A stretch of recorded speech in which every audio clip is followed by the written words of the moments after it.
और चलिए खबरों में आगे बढ़ेंगे। पीएम किसान योजना के लाभार्थी किसानों का 11वीं किस्त का इंतजार आखिरकार आज खत्म हो रहा है। बिल्कुल, देखिए किसानों के खाते में 2000 रुपए की पीएम किसान सम्मान निधि की 11वीं किस्त के तौर पर आज इसे ट्रांसफर किया जाएगा। पीएम किसान योजना के तहत बड़ी संख्या में किसानों को ये किस्त जारी की जाती है और आज बारी है 11वीं किस्त की, जिसे एक साथ ट्रांसफर किया जाएगा। डायरेक्ट अकाउंट में ये किस्त पहुंचती है।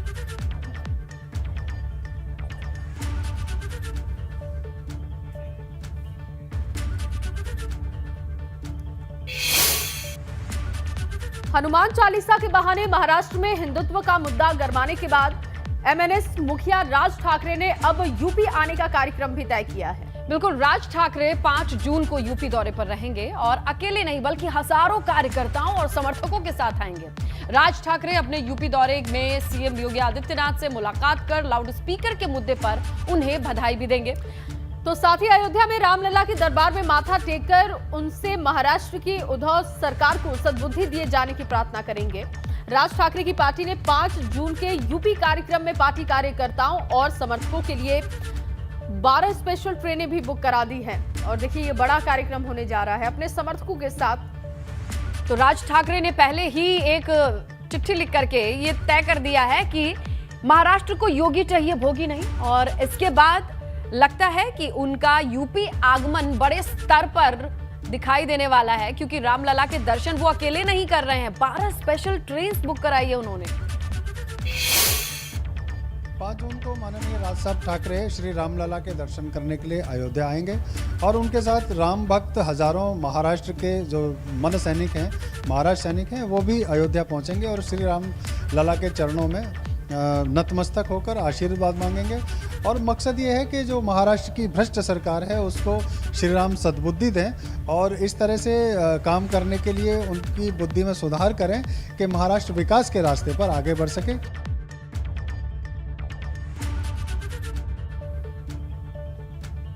पूर्वांचल के जिले में अगर चंदौली की बात करें, रविवार को एक अपराधी की धरपकड़ के लिए दबिश के दौरान युवती की संदिग्ध मौत ने यूपी की राजनीति को गर्म कर दिया है।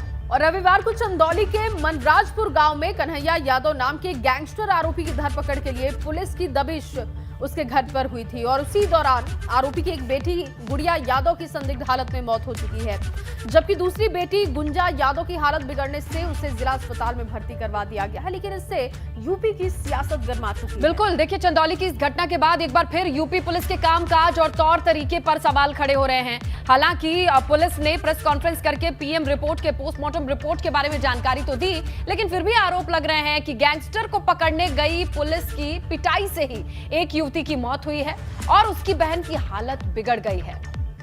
और इस मामले में कार्रवाई करते हुए सैयद राजा थाने के इंस्पेक्टर को सस्पेंड करने के मामले की विभागीय जांच शुरू कर दी गई है।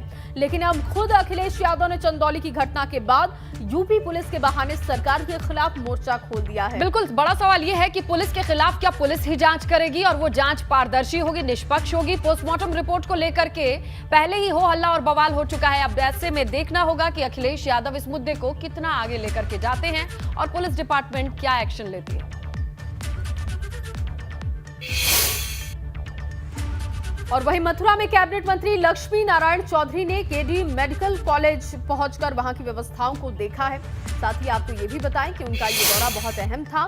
छात्राओं को स्मार्टफोन भी उन्होंने वितरित किए। इस मौके पर उन्होंने कहा कि सीएम योगी और पीएम मोदी की मंशा है कि भारत की युवा पीढ़ी न केवल शिक्षा के क्षेत्र में स्मार्ट बने बल्कि दुनिया में अपने देश का नाम रोशन करे। बिल्कुल, देखिए कोरोना काल ने स्मार्टफोन, इंटरनेट पर पढ़ाई को ला करके समेट करके जिस तरीके से रखा है, इसके बाद ऐसे कई स्टूडेंट पाए गए जिनके पास ये फैसिलिटी नहीं थी, ये सुविधा नहीं थी। इसी बात को ध्यान में रख करके इस योजना को शुरू किया गया। इसी के तहत ये तस्वीरें आई हैं। इन युवाओं के हाथ में वो तकनीक दी गई है, वो टूल दिए गए हैं जिसके दम पर ये आगे बढ़ सके।